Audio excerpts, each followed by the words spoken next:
Don't let YouTube decide what information you get. That's your choice. YouTube is deleting our videos and cuts you off from a source of honest reporting. Make sure you don't lose access to NTD's news content, and take a quick moment to subscribe to our newsletter so no matter what happens here, you'll keep your access to a trustworthy news source.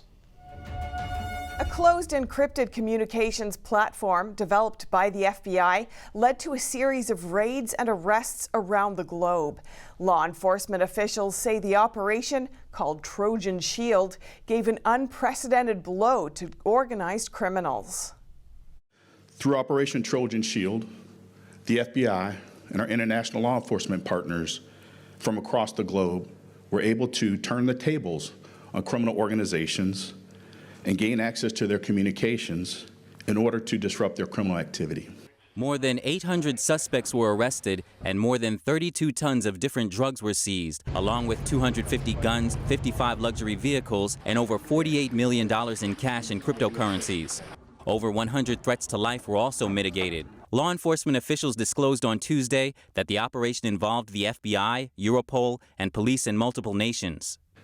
This information led over the last week hundreds of law enforcement operations on a global scale, from New Zealand and Australia to Europe and the USA, with impressive results.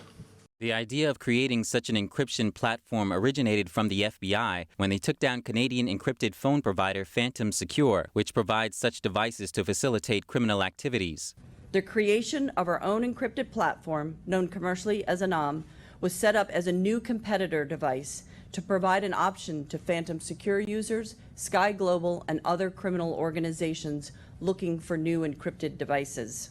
Over the last 18 months, there were more than 12,000 encrypted phones secretly run by the FBI, which were used by over 300 criminal organizations operating in over 100 countries. That allowed the FBI to monitor their communications. More than 27 million messages were obtained and reviewed. On Tuesday, 17 foreign nationals, who are the most proliferate in marketing and selling such phones, were also charged by the FBI. FBI official Calvin Shivers said the success of Operation Trojan Shield is a result of tremendous innovation, dedication, and unprecedented international collaboration, and the results are staggering. A new monthly government payment could be coming your way. If you have children, you could start receiving that money as early as July. It's part of Biden's $1.9 trillion American Rescue Plan. NTD's Lynn has the details. The IRS on Monday started sending letters to 36 million families who could be eligible for advanced payment under a relatively new child tax credit. The IRS says most families won't need to take extra steps. If you're eligible, they will make direct deposits or send checks based on the information they have for you. So how much could you get? Each eligible family could receive up to $300 per child per month from mid-July to mid-December.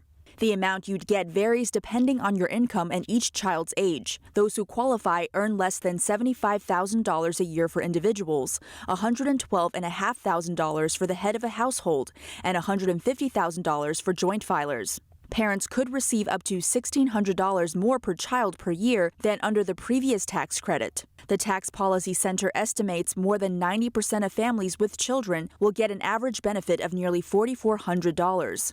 Lynn, NTD News. And 2 states will be automatically sending out mail-in ballots to all registered voters in future elections. Nevada and Vermont are now the country's 2 newest permanent mail-in voting states. NTD's Allison Lee has the details. Vermont Governor Phil Scott signed a bill into law on Monday requiring his state to automatically send out mail-in ballots to all active registered voters in all general elections. The new law also allows voters to cure a defective mail-in ballot by Election Day. The governor applauds the bill, saying voting should be made easy and accessible, but he believes the bill isn't enough. He wants state lawmakers to also apply permanent mail-in voting to all local, primary, and school budget elections. At the same time, Scott also wants to allow non-citizens across the state to vote in local elections. He vetoed 2 bills last week, which would allow non-citizens in 2 cities to vote in local elections, saying they aren't enough. Meanwhile, Nevada Governor Steve Sisolak signed a similar bill into law in his state last Wednesday. The state will also be automatically mailing out ballots to all registered voters. Ballots postmarked on or before Election Day can still be accepted 4 days following Election Day. And this new law does more than the one in Vermont. It covers all elections, not just general elections. Nevada voters can cure their signatures until the 6th day following an election. First-time voters can also vote by mail, and the new law allows for same-day registration. The governor says he's proud that Nevada continues to push forward with proven strategies that make voting more accessible and secure. Nevada and Vermont are joining 5 other states in having a permanent vote-by-mail system. Washington State, Oregon, Colorado, Utah, and Hawaii are also doing the same. Allison Lee, NTD News. And Democratic Senator Joe Manchin is in the spotlight for a recent op-ed he published in his home state of West Virginia. The senator said that he will not be voting in line with his party on key certain issues. NTD's Steve Lance brings us more from Washington, D.C. Democratic Senator Joe Manchin is causing a stir inside of his own party for not towing the party line when it comes to voting to end the filibuster or supporting legislation backed by the socialist wing of the Democratic Party. In recent days, President Biden has also indicated his frustration with the West Virginia senator. I hear all the folks on TV saying, why doesn't Biden get this done?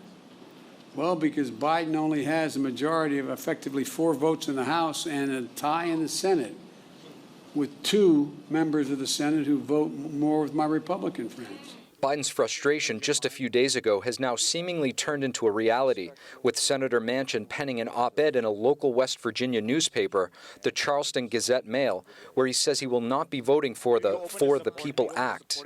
This no vote all but kills some Democrats' hopes of passing sweeping election reform, which some Republicans say would create an even more chaotic situation than what occurred in 2020. Part of the bill would expand mail-in voting and expand voter registration on the same day, which some say make our elections even more susceptible to fraud. We caught up with some folks in the nation's capital to find out what they think about expanding mail-in voting. You know, you've got to have requirements. A mail-in voting, there's a lot of fraud that can happen. I mean, I think it was good during the pandemic, but as a general practice, I don't think they should do it. I wanted to go to the poll station to vote, not mailing. I don't want a mail voting. You don't want it? Yeah, I want to go to the mall and vote. Manchin, who is considered a moderate Democrat, has the Biden administration looking for answers. Clearly, Senator Manchin has stated his point of view in his opinion piece over the weekend, which many of you, it sounds like, have read, as did we. But the president's view is that we need to move forward not just with the John Lewis Voting Rights Act, but also with legislation like the For the People Act. Manchin did meet with a group of African-American leaders today, including Al Sharpton, to discuss his stance and also listen to their views. Very, very good meeting, very productive and very informative. And I'm very honored that we all got the chance to speak, to listen to each other, and that's really what it was about, to learn and listen. After meeting with leaders in the African-American community today, Senator Manchin said that he doesn't think that anyone has changed positions just yet. Steve Lance, NTD News, Washington, D.C. Being killed for your organs sounds like a plot to a horror movie, the worst of its kind. But investigations into China's transplant industry have found this to be a reality. Texas, the latest state to condemn the communist regime's bloody business, is calling on Congress to act. NTD's Miguel Moreno has that story. The resolution passed with just about full support in both the Texas House and Senate. Governor Greg Abbott signed it on Monday, officially condemning China's grisly practice of forcibly harvesting people's organs for transplants. About 2 years ago, an independent London-based tribunal found that this has gone on for years on a significant scale. Republican Representative Matt Shaheen, a resolution sponsor, said in a previous interview that transplant tourists need to be reminded they may get a stolen organ. We also asked the medical community to make sure that they're aware, that others are aware, that if people do travel to China for organ transplant, that there is a chance that the organ they're receiving is through these means. And whose organs are being stolen? The China Tribunal says they're mainly from practitioners of Falun Gong, a spiritual practice persecuted by the Chinese Communist Party. As part of the resolution, Texas has also asked Congress to ban partnerships between U.S. medical companies and Chinese companies linked to forced organ harvesting. Miguel Moreno, NTD News. Illinois' eviction moratorium is set to end in August, but this has caused issues for some people who don't even rent their homes. One senior citizen tells NTD how her home was taken over by uninvited guests. Chicagoan Clarice Mason put her Southside house up for sale in February of 2020. A few months later, the senior citizen was surprised to find some squatters living in her house. In August, that 3 women were going into the house.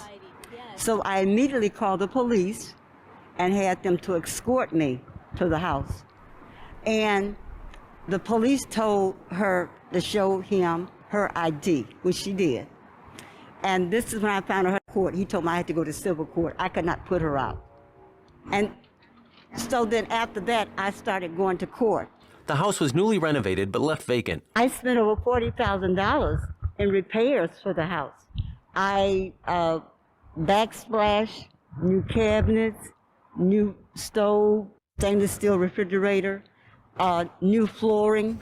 But to her dismay, she could not evict the unwelcome guests. The lawyers I talked to all told me that was probably what was, the reason, the rationale, because the governor had the moratorium. In March of 2020, Illinois Governor J.B. Pritzker issued an eviction moratorium preventing landlords from pursuing legal action against a tenant during the pandemic.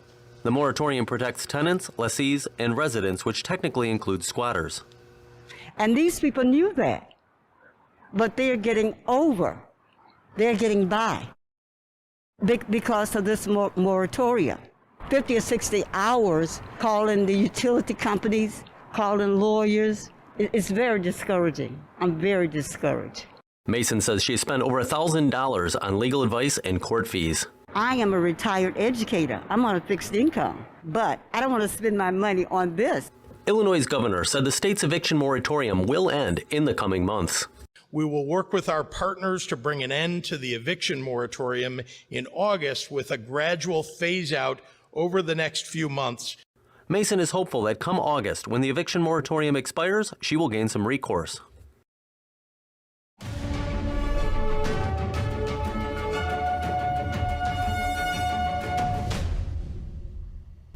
Navigating a world of economic madness, you need to have the right guide. What do today's decisions mean for your tomorrow? We ask why. What's the alternative? Uncover the deeper reasons and the hidden influences, and highlight the real opportunities for profit. At NTD Business, we connect the dots for you. Good evening. Thanks for joining us.